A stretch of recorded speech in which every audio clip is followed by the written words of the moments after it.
Good morning and welcome to Sunday Soul Talks with Lori Tivitot.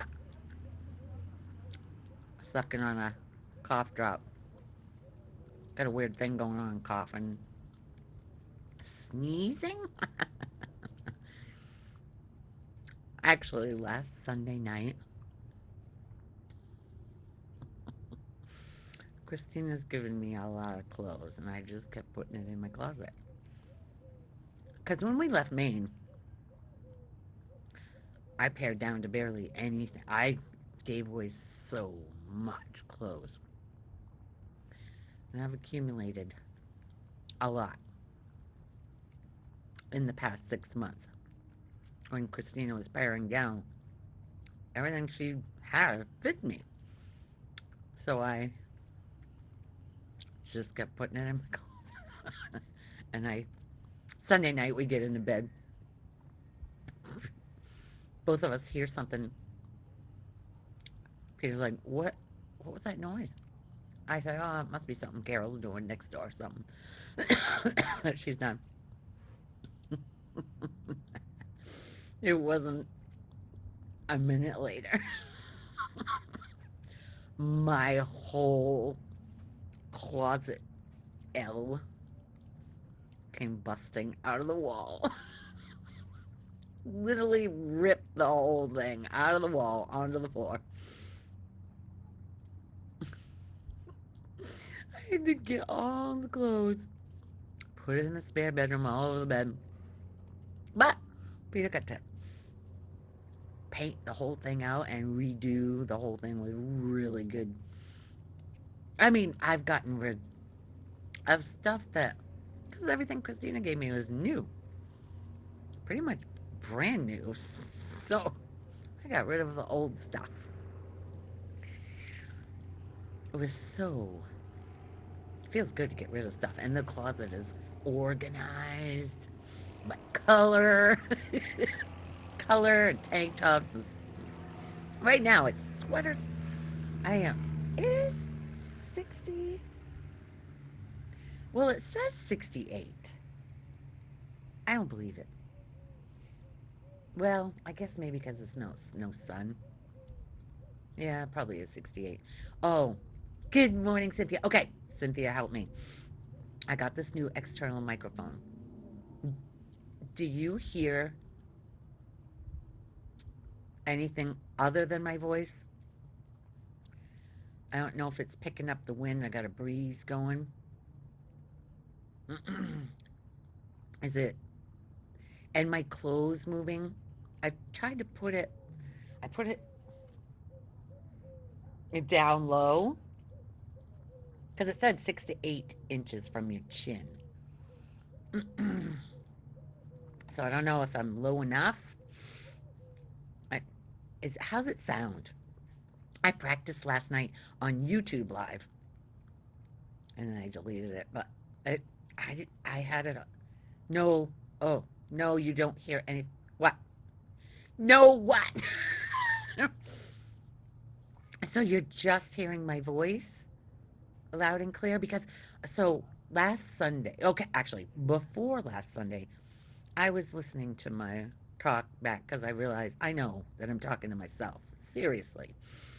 So I said, let me hear that back. And so I was listening when I was going in the shower one of the mornings. I was getting ready for school, and I put it on the shower, like the threshold, and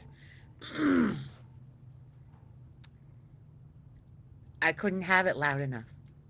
It was full blast, but I could hardly hear it, and it wasn't far from me.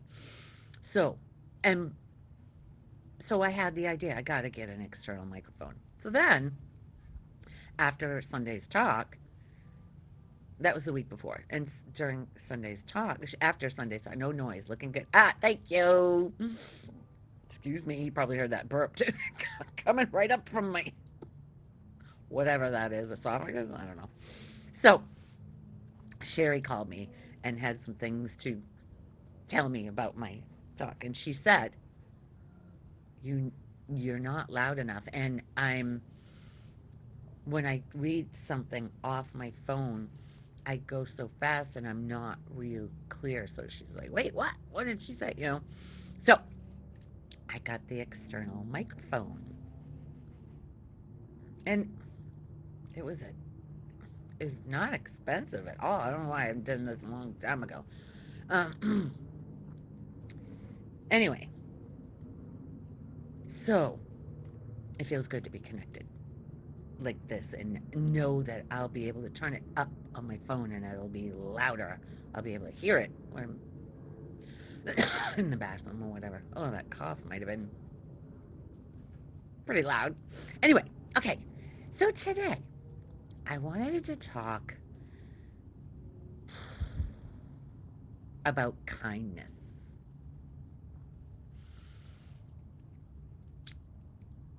Or being soft, not being hard. Because as a little girl,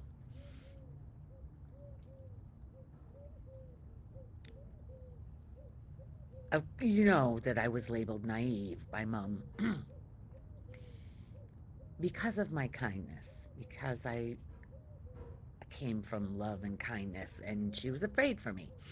But, and the heart, I got the message was in order to get through this life, it's not safe to be kind or soft. You've got to be hard. And good morning, Cindy. Thanks for being here. Yeah, especially us as little girls.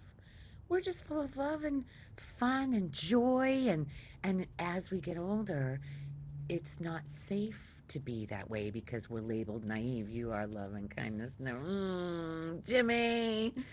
So are you, with a huge flavor of comedy infused in that. Anyway, so um, Mr. Rogers was my safe place to fall. I used to watch Sesame Street with my sister on the bed in my mom's bedroom, our mom's bedroom. And um, I would, when Mr. Rogers came on, he was a male figure that was kind and soft spoken and loving. He made it, at least for that half hour, safe to be kind and loving, which is automatically what most kids are, because they're not worried about the future. There is no future for a kid. There's no worry. Period. There's no fear of a future because there is no future. There's no watching the news, no understanding about that, no shaming for not being involved and not. To me, if everyone shut the news off and became able to sit quietly. Boy, I'm wondering if that car was too loud. Let me know if that car was too loud. I didn't think about that. At least I'm not on a busy street. But that people shame others for not being informed. I need to be informed. The only one that needs to be informed is that one that loves that. Oh, shit. Oh, I just ripped the thing off. I use my hands a lot. Oh, boy, this is probably loud. Anyway, is the only one that needs to be informed is the one you believe yourself to be, that ego that needs drama. It needs that fight. Marianne Williamson, who is huge in A Course in Miracles, she came out and did a video. Actually, I saw it this morning on Facebook, and she talked about having a time, 6 p.m. Uh, Pacific time, 9 p.m. Eastern, and whatever along the way,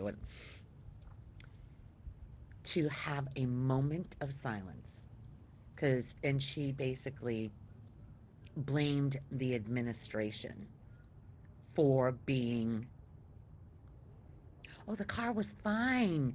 Thank you, Cynthia, but probably when the thing fell down. I gotta make sure it's out of my hands way, because when I load these to YouTube, by the way, my YouTube channel is Lori Tivitot, and it's actually on my page. I finally figured out how to load that to my page, to put the link. But she was blaming the administration for what's going on today and the horrible things. And I wrote,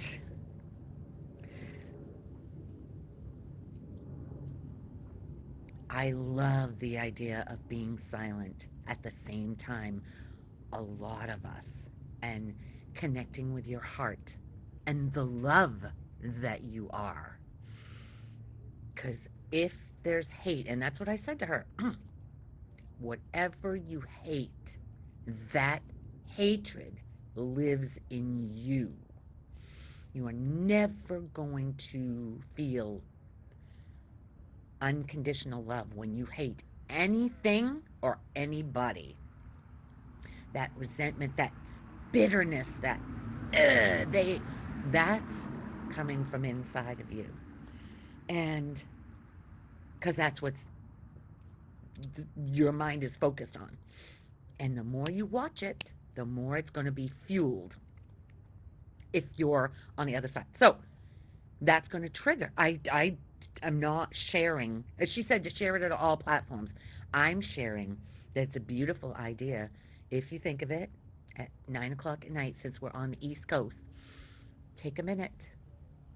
Because we are all one. We are all connected. Even Donald Trump is the same source. He's just stuck. He doesn't know any different. And that's what I told her. I said, if we don't come from compassion and love for him, nothing's going to change this. Nothing. We all have to connect to the love that we already are inside, where nothing is wrong. Nothing. Oh, we're watching that movie, that series, Pluribus. It's all about a virus or whatever that these people, this one person got bit by a mouse in a lab, and she became pure bliss and love, peace and love. She became her real self. And then she goes to another person, and she grabs him by the mouth and kisses him, and then it just spreads. And there's only 12 people left that are ego-minded. Oh, and the anger, she goes, the main character, she's like, we've got to change this. The world just can't be peace and love. It's freaking threatening to that ego. My son Snapchats me every single Sunday when I'm doing this. I mean, he does normally anyway, but it's always Sunday morning. Anyway, the kindness and love thing. Compassion. When you have compassion for Donald Trump, or if you're on the other side, that's the thing. The news keeps people, that's what it does. Pits people against each other. which is what's causing the hatred and resentment that's living in your body. End of story.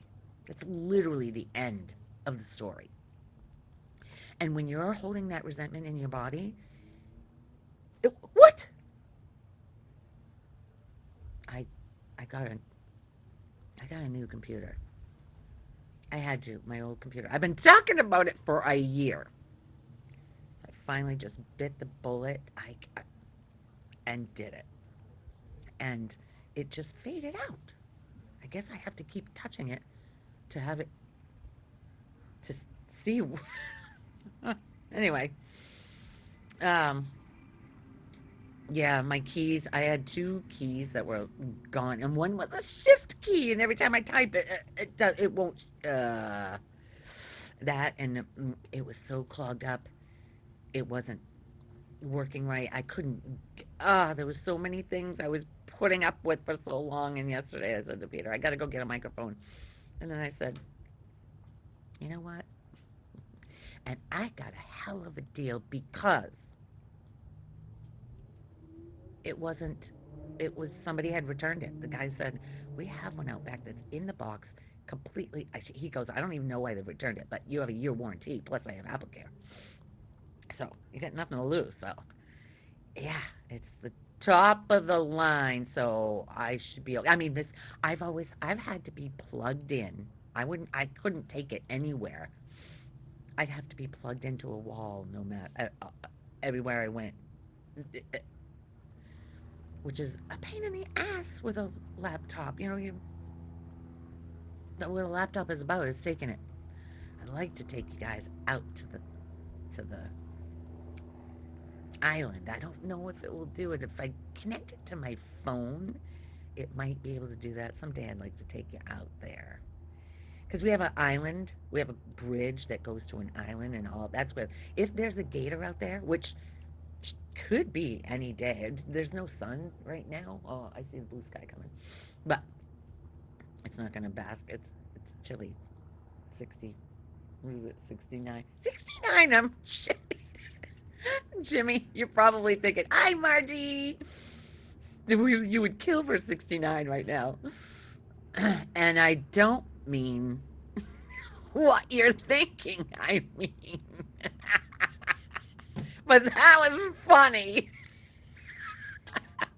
Okay, so the kindness, back to the kindness. And Mr. Rogers, he was a kind man, which was something Lori was not used to, because she was always shamed for her kindness, her love, her enthusiasm for life, and teased.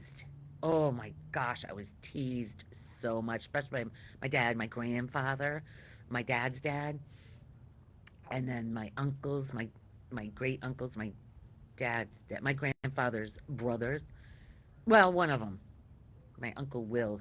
Whoo, he was, and he laughed to make me the butt of the joke or whatever.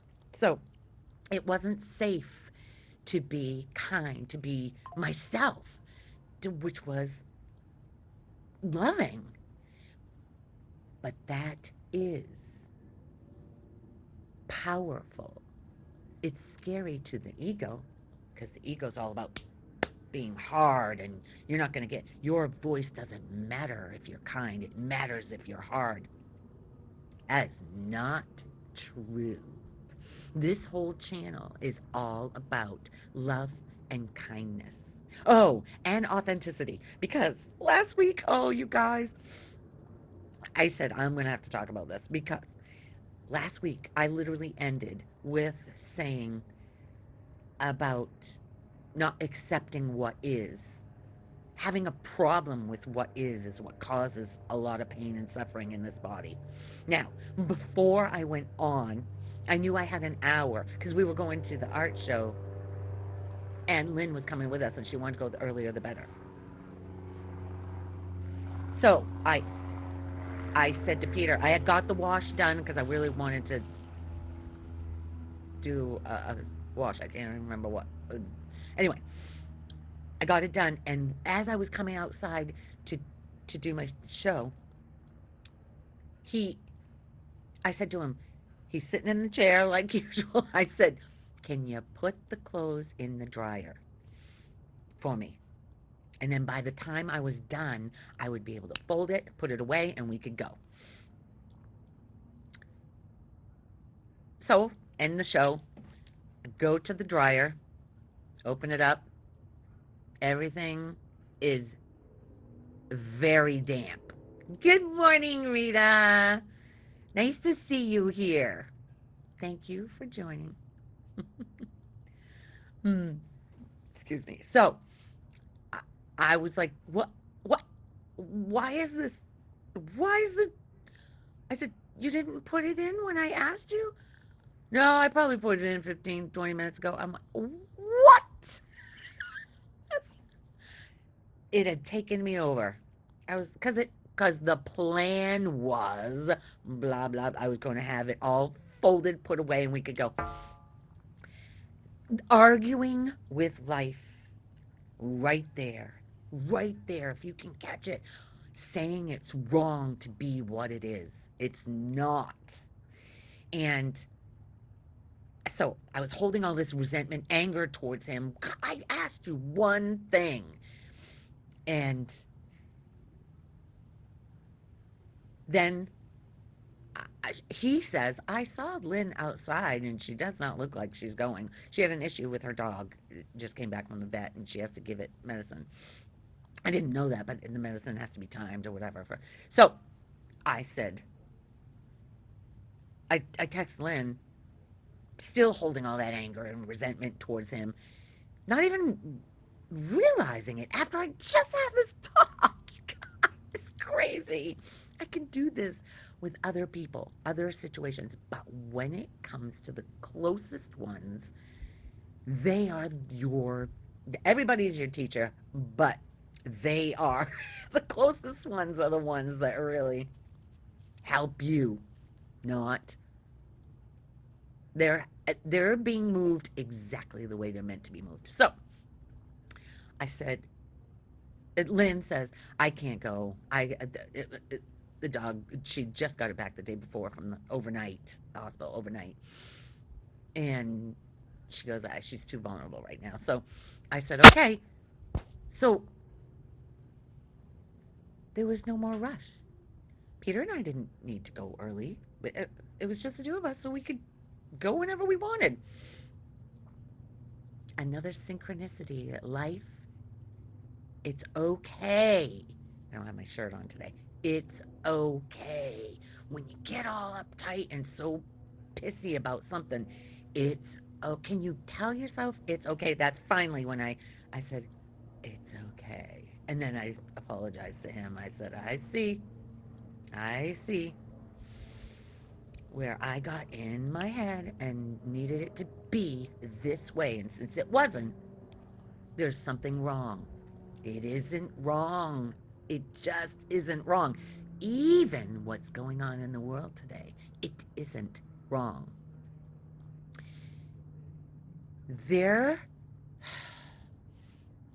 It looks like there are bodies being hurt, whatever.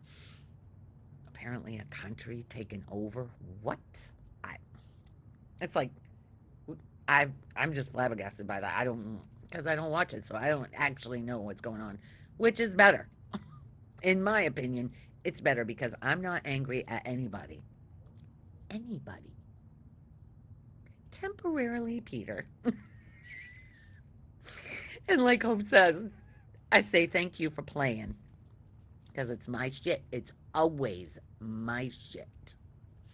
The minute, that's what I said to Marianne Williamson on that thing. I said, whenever we blame somebody, there is zero growth. I don't know how long I've been saying that one.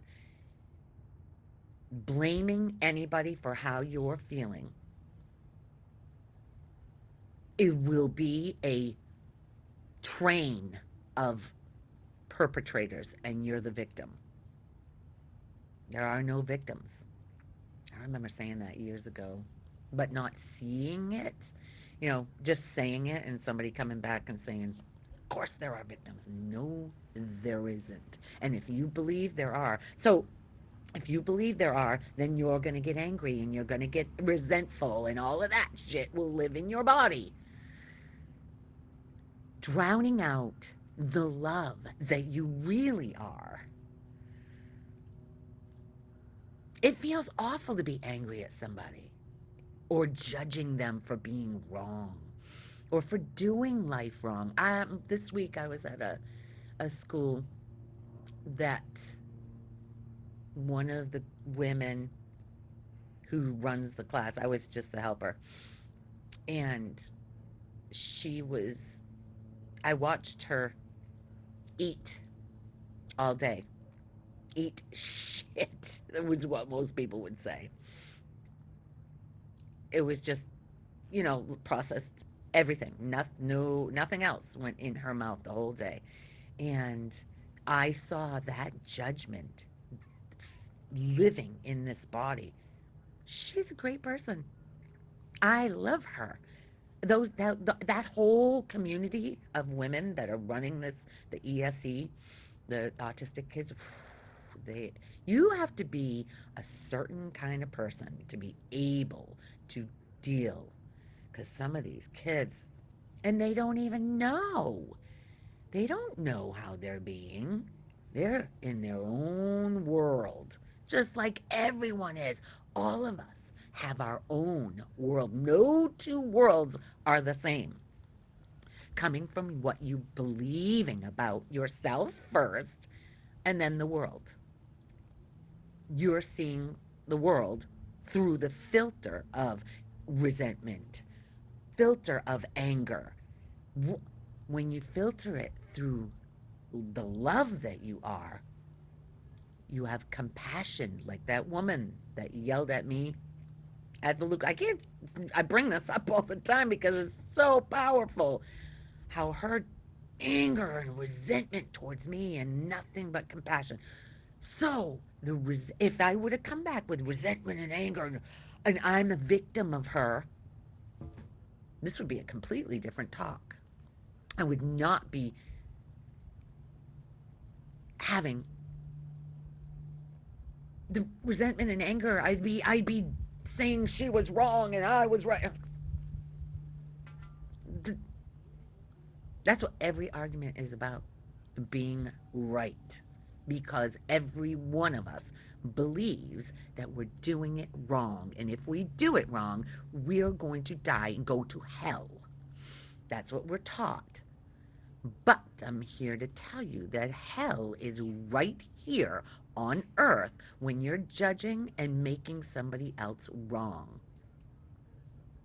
And condemning and saying it shouldn't be. It's just the way it is. And part of you knows that, can hear it, but your ego does not want to admit it could be right.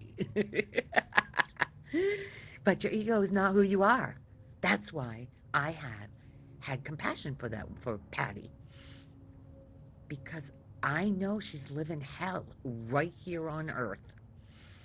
You can't have that much venom inside of you and be a happy person, and be a loving person.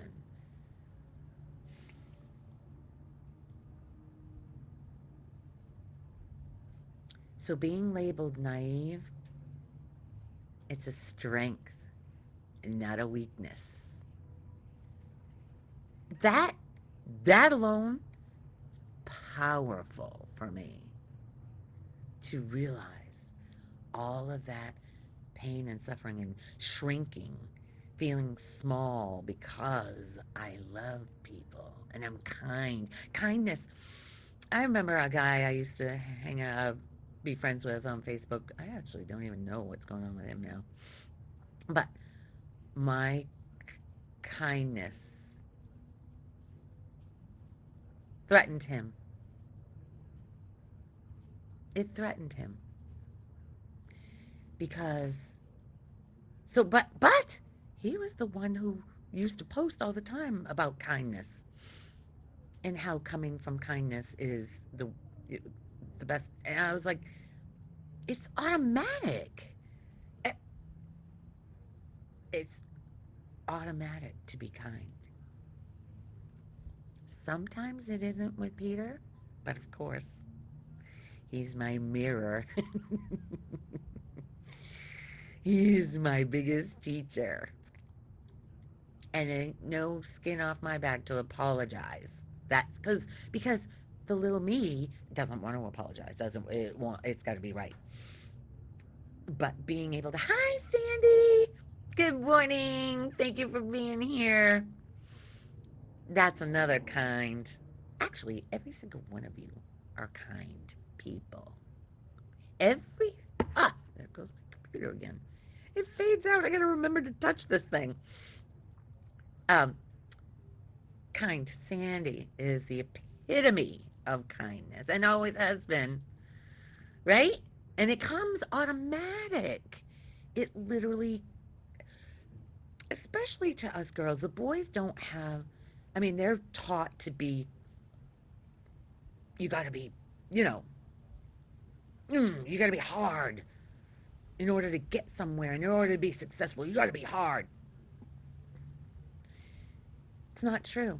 Every single one of us kids were kind before we started believing that was the wrong way to be. Kindness is the only way we're going to change this world. I think I put on my story, I think my story is about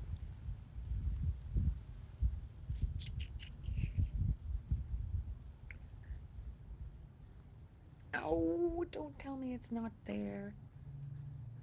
It's not there. Well, I had seen a message, a thing on Instagram. It showed a person going through a bunch of, a person in white, and the rest of, there's no faces. It was just like the shadows of people, just people, masses of people, and the one white. And as it goes through the people, it starts being taken on. That's what I feel about people listening to this and having a different way to think. Kindness is not a weakness. It is strength. To be able to come back when somebody yells at you from kindness instead of back with anger and resentment. That's the way we're going to change the world. It's not about shaming the government or blaming somebody for doing it wrong. It's going to be just cultivating that love, coming to realize that you are the love that you're seeking out there. And anytime you're blaming somebody else for being wrong, doing life wrong, it's exactly, okay, this is another thing I say, God, life, whatever blows that wind, whatever beats your heart, whatever's doing that, does not make a mistake. It does not. It knows what it's doing, and it's got to get, I've noticed through my journey, it had to get pretty bad for me to sit with myself and feel all the shit that I believed about myself that wasn't true. Literally sat by myself and those thoughts of, I'm not worth it, there's something wrong with me, it's bad to be kind, it's bad to be loving, there's something wrong with me. Have you ever heard that? Inside, there's something wrong with me. What is wrong? How many people say, what is wrong with you? I said it to my boys. What I think, I'm pretty sure, because it was said to me. So before the change, I'm sure I said, what is wrong with you? There's nothing wrong with anybody, including Donald Trump. Literally, he has no idea, just like the masses, just like that pluribus show on Apple TV. It's a series. There's only 9 of them. We're on number 7 now. It's a mind blower because the world is actually in peace, which is what everybody wants, world peace. And then when she came out and said,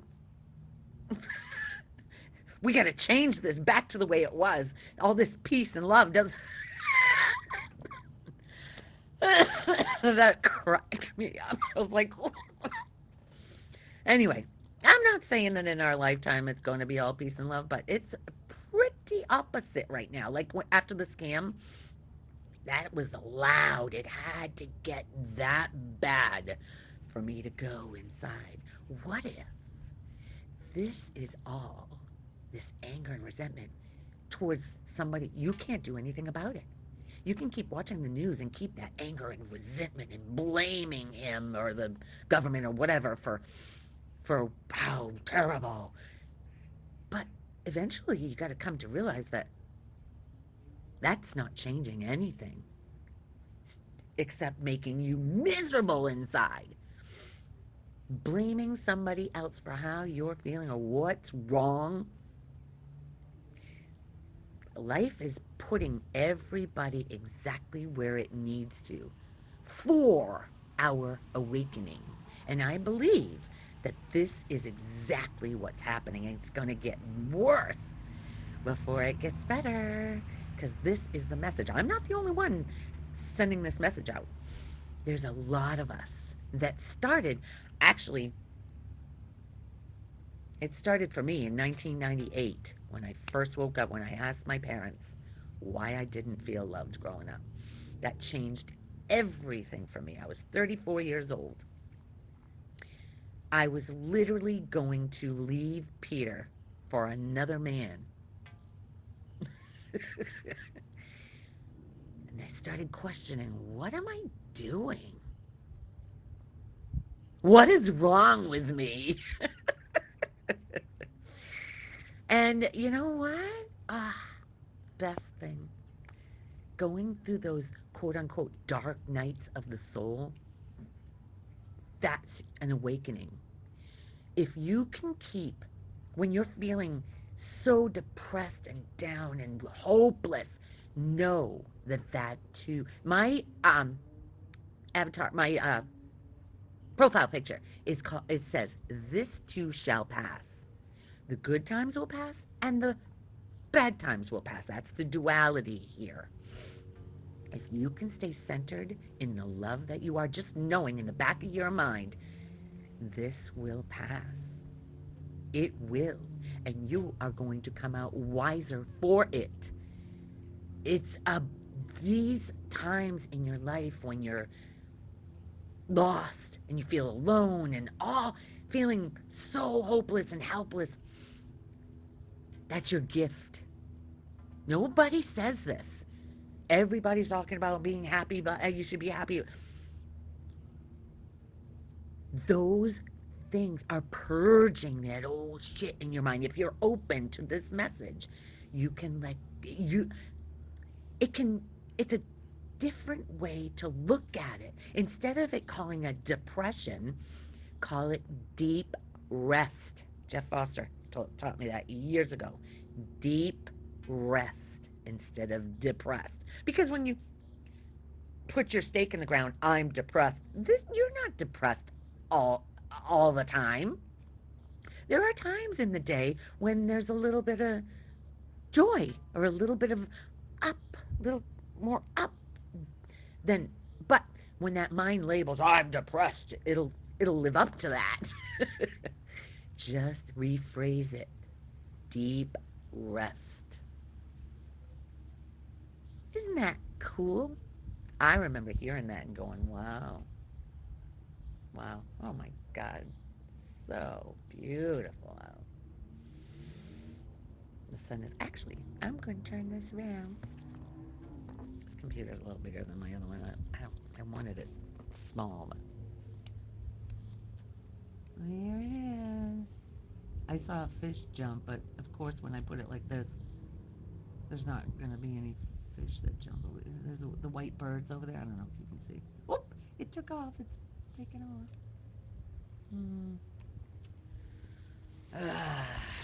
Being around nature is my favorite. It's my favorite. Because nature is what we are. We are not separate from nature. Let nature teach you.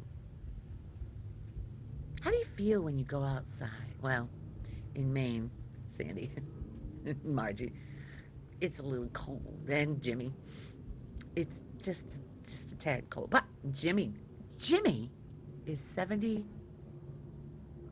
I lost track, Jimmy. I don't know how old you are now, but in his 70s, he bikes.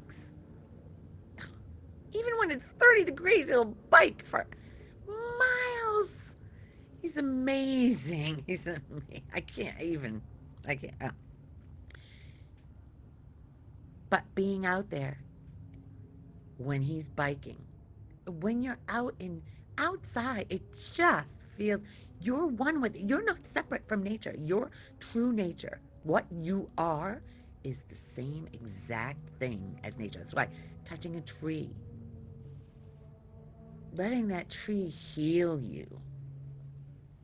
Become a tree hugger. I don't hug them, but I'll put my hand on it and just feel, oh my gosh. Being in the present moment in nature, amazing. Exactly, Cynthia, exactly. It brings you back to now. Because when you're quiet, geez, what time? Okay. When you're quiet and by yourself, usually this is just thinking. Well, I mean, it's happening all the time. But when you're quietly by yourself, you're more focused on it. You hear it more. It's just, well, I don't know. Do you hear it? Do you hear what's going on in there? That's the first thing, being aware of what it's telling you. It's just a program. It is not you. It's not you.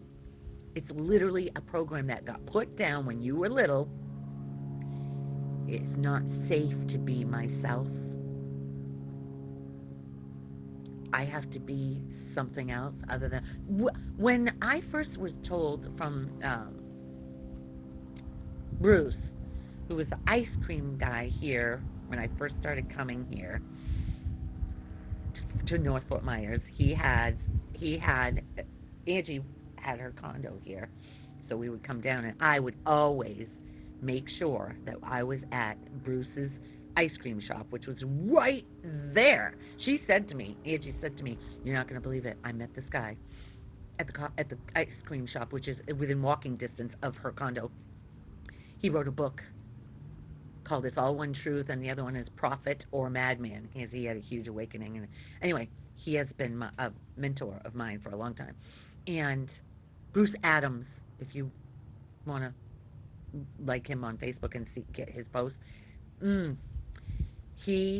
first time he said to me, "You need to just be.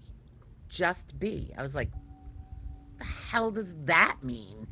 There's been so many years that I couldn't just be myself. I had to be someone else to go with, because there was so much being small, trying to hide who I really am because there's something wrong with me.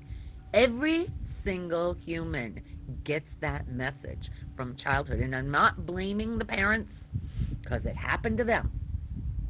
It happens to every single human. We get the message that there's something wrong with us and we're doing something wrong.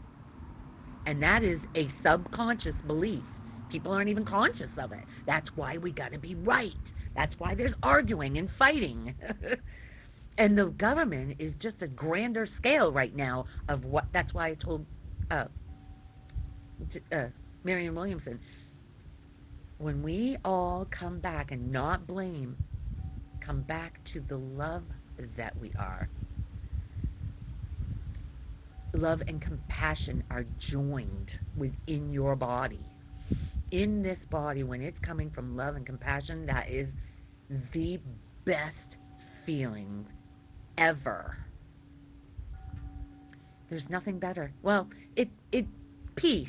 That's what creates peace inside. How often do you feel peaceful inside? Real peaceful. Just sitting quietly by yourself. Does it feel peaceful?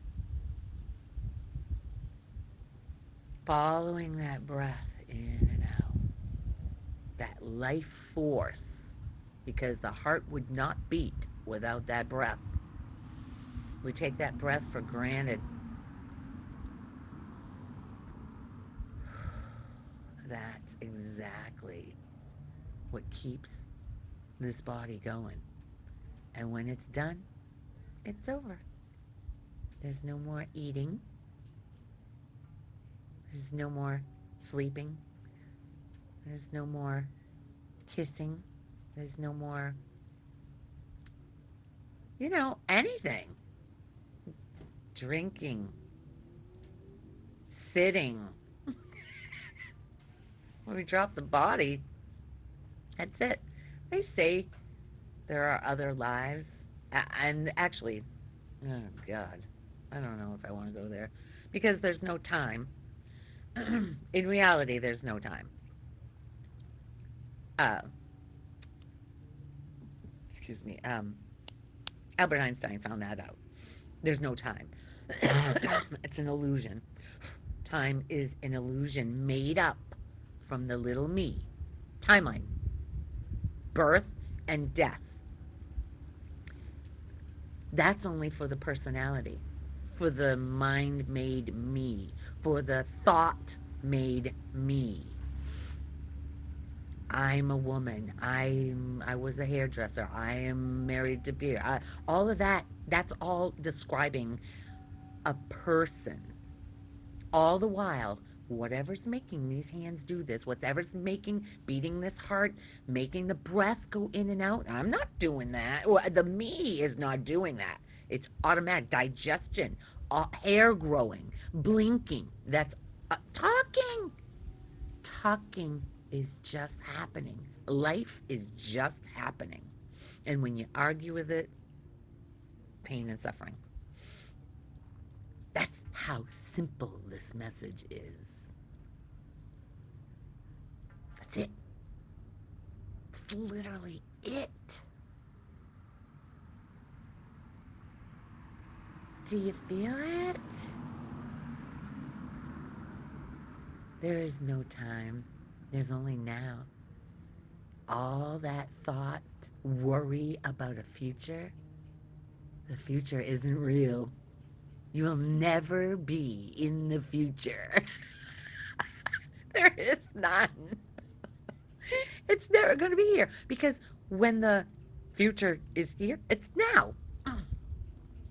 How much do we worry, drive ourselves insane inside, and this body has to react, has to feel all that pain and suffering because of a thought of a future that doesn't even come. Doesn't that feel freeing? And the past? It's gone. It's gone. It's not real either. It never happened. It looks like it happened because of the memory, more thought. But if you come back to now, that's why there are no problems. Right now, there are no problems because there is no past, there is no future.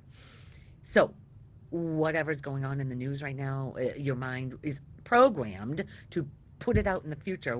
What? All of that is taking away from right now the love that's the only thing that's real now.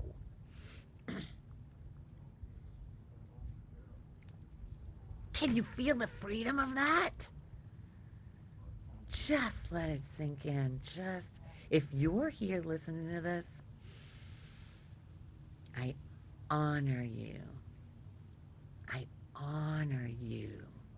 I love you. As I'm honoring the love that you are, because I am that. There is no separation between you and I.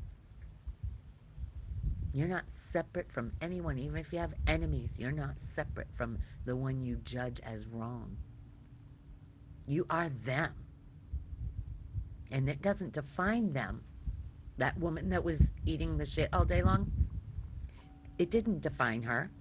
It defined this, or Lori, as someone who needed to judge. Right, Cynthia? Learn that. He said it. Dr. Dyer said that all the time. And I could feel the freedom of it. And as I saw that train of thought going in that classroom, I let it go. I let it go. Because it even went into the future how she's going to be blah, blah. What? There's only now.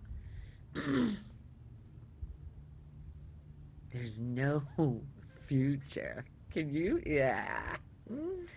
That man was amazing. He got the message out and we absorbed it. And it's changed so much. It makes a relaxing inside. Because I'm going in these classes, I never know. I was in North Fort Myers High, which I was so excited. I've been wanting. It's really down the street. I've been wanting to go there so bad. And I finally got an assignment to go there. And I was in this science class. And of course, it's just, basically a study hall. I'm not teaching them science. They had stuff to do on their Chromebooks. They knew what to do. And some of them were just not doing it. And I'm not the one in trouble. It's up to them. They knew I gave them the assignment. But they were quietly talking with their friends. No disruption. It was a great day. Oh my God, it was such a great day. Followed up by Friday was a middle school. And I went to a lot of classes. It was such a great day all morning. Then 6th and 7th period was different. Although it was 2nd and 3rd that I did the classroom that I was in. She had a puzzle out, and 2 girls were making the puzzle. And I was like, "Can I help?" Everybody else was doing their thing. It was awesome, and we got a bunch of that puzzle done, the 3 of us. Then I was there for the next period, and another girl went over to it and started playing. So I said, I'm going to help you too. And we had the best time, best talks. And I saw her in the lunchroom because I was covering all the lunches. And she goes, I heard her say, well, first of all, she's like, "Hi, Miss." And then I said, "Hi." And as we were walking away, I heard her say, "That's the best substitute." Not that that's the truth, but being on their level, being able to talk to them as if they're humans, not as if they're a pain in my ass. But at the 6th and 6th, there was 3 boys that were disrupting big time.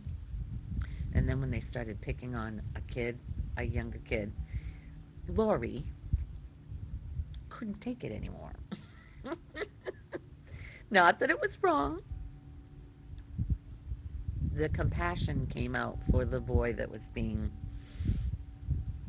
picked on, bullied, basically.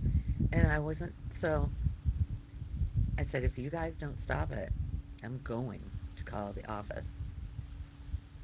And they continued. So I called the office. And somebody came in, and actually the other kids all joined in to say what happened. And appropriate steps were taken to rectify the situation. And then when the 7th period class came in, Lori was not going to put up with any shit. And right away, there were 3. Because as soon as they hear, especially 6th, 7th, and 8th graders, they're middle school, they're going through a time inside of them. They're just so lost. That's when it's the hardest for us, to conform and to not be able to be ourselves and whatever. So, and to look for others, disrupting a class and looking around and showing that they can get away with it. So, these kids I separated them right away because I saw what was happening. And the one that I thought was the problem turned out to be very, when I moved him, he became very quiet. But the other ones continued, and I said, I'm not going to tell you again. Shut it. And I singled them out. That's it. The rest of the time, the rest of the period, for a full half hour, they were quiet and they did their work. It was beautiful. And at the end, I thanked them. I said, I appreciate how this class ended. And I know that all of them did too, because they don't like it. The other ones don't like it when it's total chaos in the room. It's uncomfortable for everybody. So that was a pivotal moment for me. Ooh, 5 of. So I'm sure there's no questions, right? As usual. If anybody has any questions, because some of this has to, unless it's just resonating. But when I was learning this, all through the years, all of my teachers, I was full of questions. If something would happen and I would be like, I don't know, what was this to teach me? Reach out. It usually only takes a little bit of conversation to change it. Send me a message. I will get to you as soon as I can. It's my favorite thing to do.